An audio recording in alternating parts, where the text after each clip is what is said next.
O Fed manteve as taxas de juros inalteradas, mas não é o principal assunto que eu quero conversar com você hoje, mas sim o que está por trás disso. E quem me conhece nesse podcast sabe que eu critico bastante o Fed, principalmente durante essas reuniões, porque a gente dá uma atenção que não é necessariamente válida, achando que eles têm uma determinada ação no que eles realmente não têm. Então o que eu quero discutir o mais engraçado são as narrativas em relação à última reunião do FOMC, falando sobre a manutenção das taxas de juros, porque estamos dependendo de dados para ver o que nós vamos fazer, e aí sim podemos ter uma confiança maior se nós vamos continuar cortando ou se o perigo da inflação vai voltar. E o mais interessante é que a inflação nunca chegou aos famosos 2%, inclusive os 2% em si são bastante arbitrários, né? Tem toda uma história que eu falo sobre esse assunto, começou na Austrália, tem um vídeo específico sobre isso, mas não dá tempo de falar aqui. E aí você tem as frases que são muito bem escolhidas, não somente na hora de fazer o anúncio em si, todo o discurso, né? Você vê ali algumas pequenas mudanças no chat GPT, falando ali, né, do que ele vai fazer e do que ele vê agora, e você tem as frases também escolhidas pela mídia, né, o que ele quer transmitir, principalmente naquelas perguntas que ele faz que são feitas pelos repórteres. Então você vê aqui, o Powell falou, eu quero chamar a atenção exatamente sobre esse artigo, né, da CNBC, falando que o Powell disse que o Fed ele fala assim, ó, Fed is well positioned to wait on rates, ou seja, ele está bem posicionado para esperar em relação aos juros. Mas espera aí, como assim bem posicionado para esperar?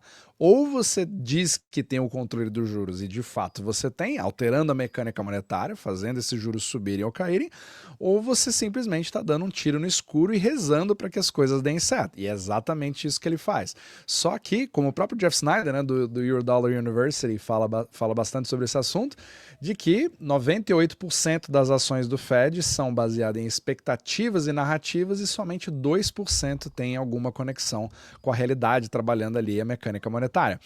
E você percebe isso nos gráficos, inclusive quando você dá uma olhada aqui nos juros, né? Vou até tirar o meu rosto aqui. Eu tô num cenário diferente aqui hoje, mas vamos continuar aqui os vídeos. E aí você vê aqui os gráficos subindo simplesmente em 2022, onde você tem aquela subida, né, da pandemia, foi ali nos 5%.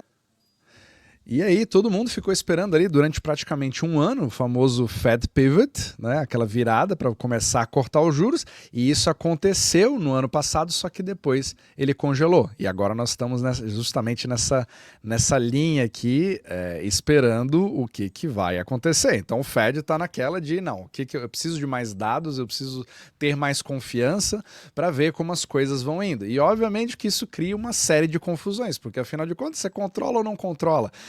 Dá a impressão cada vez mais, quando você vê o nosso regime que mudou nos últimos anos, principalmente depois de 2008, com um regime muito mais voltado para o gasto fiscal, que o Tesouro está tomando conta de absolutamente tudo. E é ele que está fazendo a política monetária, porque ele está injetando liquidez na economia com gastos fiscais, e o Fed não tem muito o que fazer, porque tem toda uma enxurrada de bank reserves, né, na economia, nos depósitos bancários. Então fica bastante complicada essa situação. E para aqueles que falam comigo o tempo todo, né, o que eu posso fazer sobre os meus investimentos para aproveitar esse tipo de informação, eu coloquei aqui na descrição abaixo, no link, que você pode usar para falar com o nosso time de assessores que entenda da teoria do milkshake do dólar, tudo que eu estou falando aqui, justamente para poder dar uma olhada, uma avaliação gratuita no seu portfólio. Mas principalmente, se você quiser entrar em mais detalhes, coisas que eu não tenho tempo de explicar aqui num vídeo tão curto, você pode também seguir o meu Substack, onde eu falo não tenho somente os resumos de todos os vídeos, né, que eu coloco aqui diariamente no podcast, mas também tenho entrevistas, artigos exclusivos, que você pode ver aqui. Eu falei do mito de 71 sobre o Nixon, estou fazendo o meu próximo agora, mas também compartilho o meu próprio portfólio para você acompanhar todas as movimentações que eu faço na minha carteira, obviamente a minha própria situação, mas cada um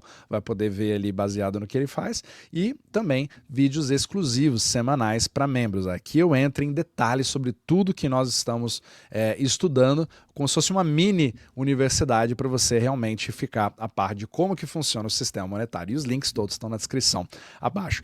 Perfeito. Então, voltando aqui, o mais interessante é que quando você vê uma reunião do Fed, como o Fed não vai mover os juros, né, ele não se mexeu em relação a isso, ele vai ficar esperando passo a passo, né, e inclusive, um parênteses aqui, o fato de ter essas reuniões constantes cria um sério problema de que muitas vezes não tem absolutamente nada para falar, porque eles não sabem o que vai acontecer e muito menos como agir. Então eles estão esperando alguma coisa quebrar, eles estão esperando ou o mercado ou a inflação explodir, e já admitiram há muito tempo que a inflação não vai chegar ali nos 2%, ou também chegar e falar assim, não, o desemprego agora está começando a explodir também, aí eu vou começar a agir e fazer os cortes. É por isso que o Fed é sempre uma instituição que ela sempre segue, ela nunca antecede, ela sempre reage, e é exatamente isso que acontece.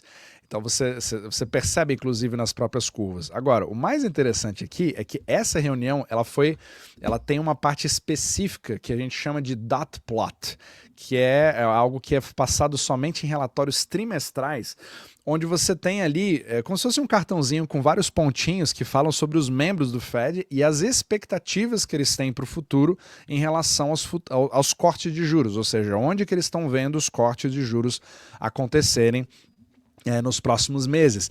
E só para você ter ideia, é tão intrínseco a questão da linguagem ou a questão da opinião que até isso serve como indicador. E eu vou te dar um exemplo.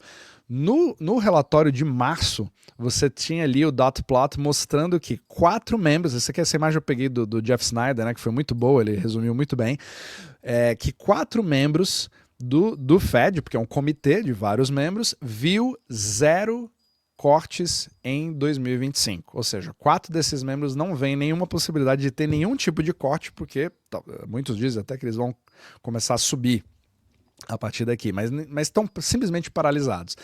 E de lá para cá você teve um aumento. Agora, no relatório de junho, você teve 7 membros ao invés de 4, vendo 0 chance de ter corte nesse ano. Ou seja, isso aqui, o mercado já reage como se isso aqui fosse hawkish, ou seja, o Fed, ele na verdade ele quer subir os juros, ou o discurso dele foi hawkish, um discurso de expectativa de juros, ou seja, a probabilidade de cortar é menor do que a probabilidade de ficar onde nós estamos e ficar paralisado até o final do ano, ou mesmo de subir juros.